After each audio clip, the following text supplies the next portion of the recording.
অস্থায়ী ব্যবসায়ীদের বিক্ষোভে উত্তাল হাওড়ার মঙ্গলাহাট।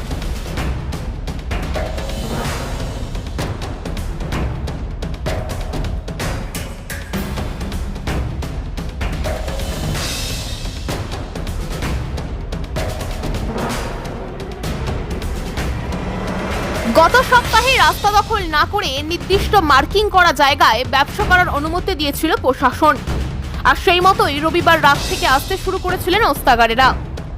এরপর গাড়ি থেকে নামতেই কেন্দ্রীয় বাহিনীকে সঙ্গে নিয়ে ছুটে আসে হাওড়া থানার পুলিশ। স্পষ্ট জানিয়ে দেয় এখানে কোনো হাট বসতে দেওয়া যাবে না, কোনো ব্যবসায়ী যেন দোকান না লাগায়। আর এরপরই পুলিশের এই ব্যবহারে শুরু হয় গুঞ্জন। বেলা বাড়তেই একে একে জড়ো হয় তারা। হাওড়ার বঙ্কিম সেতুর নিচে অবস্থান বিক্ষোভে বসেন ব্যবসায়ীরা। খবরটি নিবেদন করছে এআর জুয়েলার্স, আমাদের গহনা আপনার সৌন্দর্যের চাবিকাঠি। লাইট ওয়েটে ফুল কভারেজ গহনা এবং জুয়েলারিতে সবচেয়ে কম মেকিং চার্জ পাবেন আমাদের এখানে। থাকছে মনের মতো কাস্টমাইজ করার সুবিধা। ঠিকানা সলভ পাঞ্জাব ন্যাশনাল ব্যাংকের ঠিক বিপরীতে। বিশদে জানতে যোগাযোগ করুন নিচে স্ক্রিনে দেওয়া নম্বরে।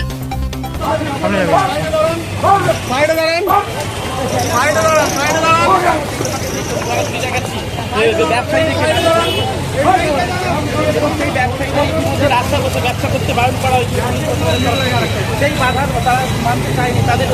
তাদের আবেদনকে তারা ব্যবসা করতে দিয়েছে সপ্তাহের প্রথম দিন।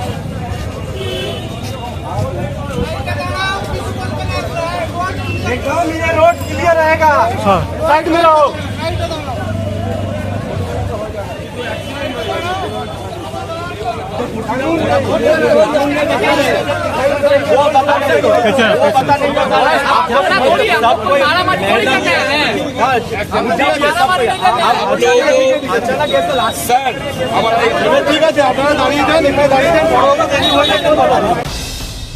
তাদের দাবি, গত সপ্তাহে রাস্তা ছেড়ে নির্দিষ্ট জায়গায় বসার অনুমতি দেওয়ার পরেও কেন তারা ব্যবসা করতে পারবেন না?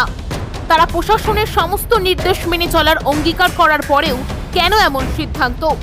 প্রশ্ন তুলে রাস্তায় বসে বিক্ষোভ দেখান সমস্ত ব্যবসায়ীরা।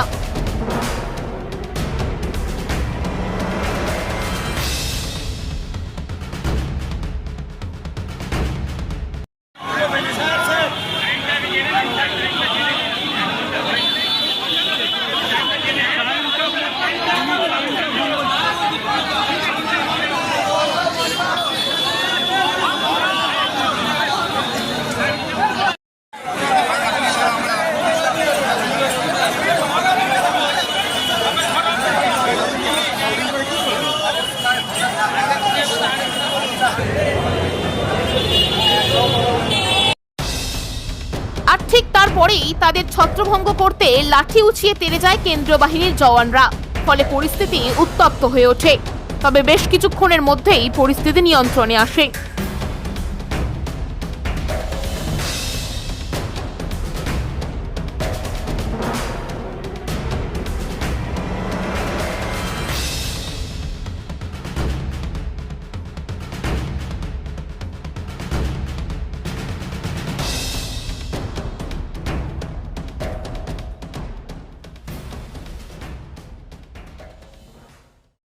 যথারীতি যখন রাত্রি 11:30 12টার সময় সব মাল নিয়ে ঢুকছে, তখন আবার দেখা যাচ্ছে তাদেরকে আধা সামরিক বাহিনী গোটা 100-150 পুলিশ নিয়ে সবাইকে বলছে বাড়ি চলে যান, মাল নিয়ে এখানে হাটফাট হবে না।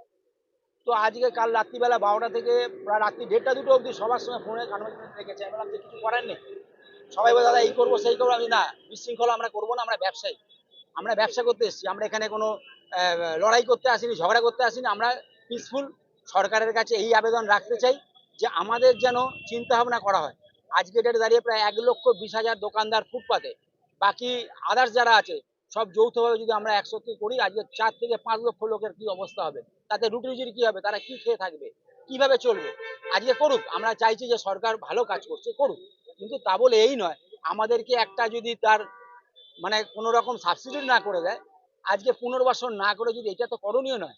আজকে ওনারা আমাদের টাইম দিত যে একটা কাজ করুন, মোটামুটি 1 মাস সময় দেওয়া হলো, আমাদের এই নোটিশ জারি করা হলো, আপনারা এইভাবে এগান, অবশ্যই আমরা মানতাম। আজকে তার থেকে মেন কথা কি, আমাদের যে আমরা অস্থায়ী হকার। আমরা রাত্রি 12টায়, মানে যখন চোর চুরি করতে বেরায়, আমরা রাত্রি 12টায় এখানে আসি, সকাল 8টার সময় ঘর ছেড়ে চলে যাই, রাস্তা ছেড়ে চলে যাই। যে প্রতিবন্ধকতা ছিল, আজ থেকে 2014 সালের ঘটনা, 2017 সালের ঘটনা বলছি, এটা নিয়ে তখন পূর্ববর্তী সরকারের সঙ্গে আমাদের আলোচনা হয়। তখন ওনারা বলেছিল যে আগে আমাদের দিনের বেলা হাট হতো, ওনারা বললো যে না, এইভাবে করা যাবে না, রাত্রিবেলা যদি করেন তাহলে মানবো, নাহলে মানবো না। তো সেই অবস্থা দাঁড়িয়ে আমরা মেনেছিলাম যে ঠিক আছে, আমরা রাত্রিবেলা 12টা থেকে হাট করবো, সকাল 8টার মধ্যে আমরা ছেড়ে দেবো। সেটাই চলছে, যে নতুন করে আমরা পূর্ব পরিকল্পিত আলাদাভাবে চিন্তা ভাবনা, সেটা নয়। তো আজকে সেই জায়গা দাঁড়িয়ে আমাদের হাট সকাল 8টার সময় চলে যায়। এইখানে প্রশাসনিক দপ্তর আছে, অবশ্যই আমরা জানি, আমাদের কিছুটা জ্ঞানবোধ বুদ্ধি আছে, এখানে স্কুল আছে, কলেজ আছে, কারো অসুবিধা যাতে না হয় আমরা সেটাই মান্যতা দিই। কারণ আমাদের ঘরে ছেলে মেয়ে বউ আছে, আমরাও ঘর সংসারী মানুষ, আজকে কারো অসুবিধা হবে এটা আমরা চাই না। এমতো অবস্থা আমরা রাত্রি 12টায় মেনেছি, ভোর সকাল 8টার মধ্যে ক্লিয়ার করার সেই রাস্তাটাও করেছি।